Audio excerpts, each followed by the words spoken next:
NAMM Audio aus Berlin, sehr gut. Sehr gut. Ich spreche ein bisschen Deutsch. That's nice. You want to do it in German? No. Möchte ich nicht. Well, that's not bad. All right, Xavier, NAMM Audio, what do you do? What do you got? Well, we're a new microphone brand. We just launched last week. We launched 2 microphones. This is the Inspire. It has been in development for 3 years. And actually the team is very experienced. They are, well, from all over the world. The engineering team is mainly based in Austria. We worked on the mechanics with a Canadian engineer. And at the start of everything, we wanted to come up with something that's a bit different and tackle some issues that might be present with microphones and on a daily use basis.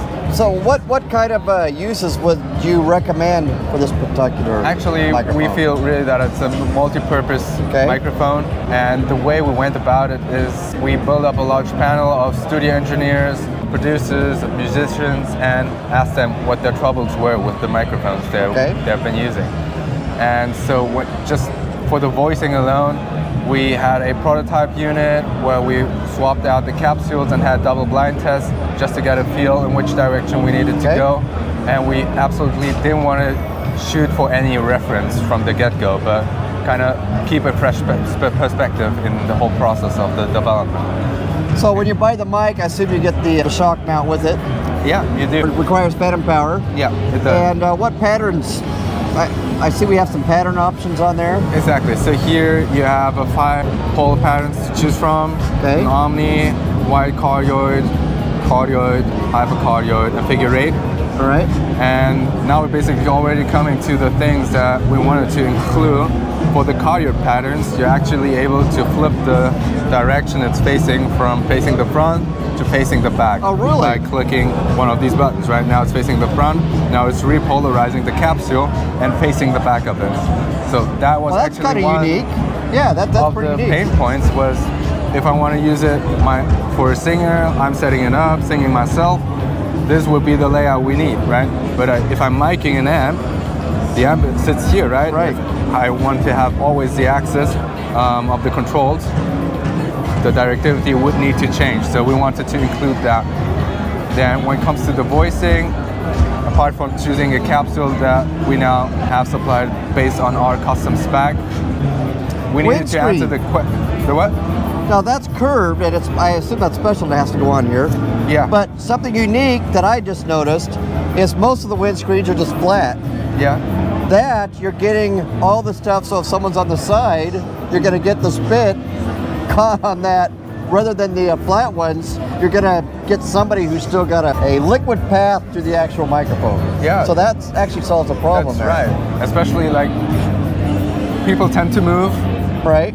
For a mic. That's also why the cardioids are pretty wide and keeping like the directivity options open. You're absolutely right. This one goes on. See here. So you could have like four people singing around this thing and still you could with that particular windscreen. Exactly, especially choosing the wider cardioid, you could absolutely do that. Now the really special thing about this microphone is the selectable output stage, because as I mentioned, that was also something we figured out when doing the test, is there was no right or wrong answer to using a transformer balanced output or an electronic balanced output. So we decided we want to include both of them, and that's actually never been done before in a microphone. So it is a first. Circuit has a patent pending. We're really happy with the result, because for once you can compare the sonic characteristics of both circuits with the same capsule in an actual A/B scenario. The volume level is matched for these two outputs. Right now you can use it for different recording scenarios, an electronic, for instance, for drums, or switching to the transformer one for vocals, whatever you want. Now, was the shape part of the uniqueness of the design, or is that just the way you wanted it to look? Because most of them are round, and this one's more of an oval. We wanted something practical then here again, and something that has some kind of symmetry, and actually the design kind of was done in conjunction with the idea of the shock mount, where we wanted to do something very, very easy to use, and without any screw, this one will just slide in, click in, and be safe in any type of angle you set it up. I have, I think, some audio ones that actually have to go into the rubber, and that's how they lock in. And I always thought that that was kind of annoying with the switches where they are. But this one, it looks like you've moved all those switches away from the actual housing of the shock mount. Yeah.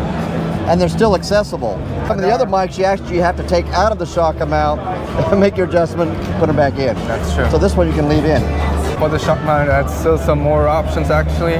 So we wanted to come up with a solution to being able to adjust the angle of the microphone and its orientation without having to always readjust the entire microphone arm. So you can just open up this clamp, slide this around and set it up as an overhead, or in a scenario where you would be the artist, I'm the engineer, I can set it up from here, I can flip the directivity towards you, wow, and that's actually make pretty it very neat. easy. So it slides in this track here. Exactly. Oh, that's pretty unique. It is.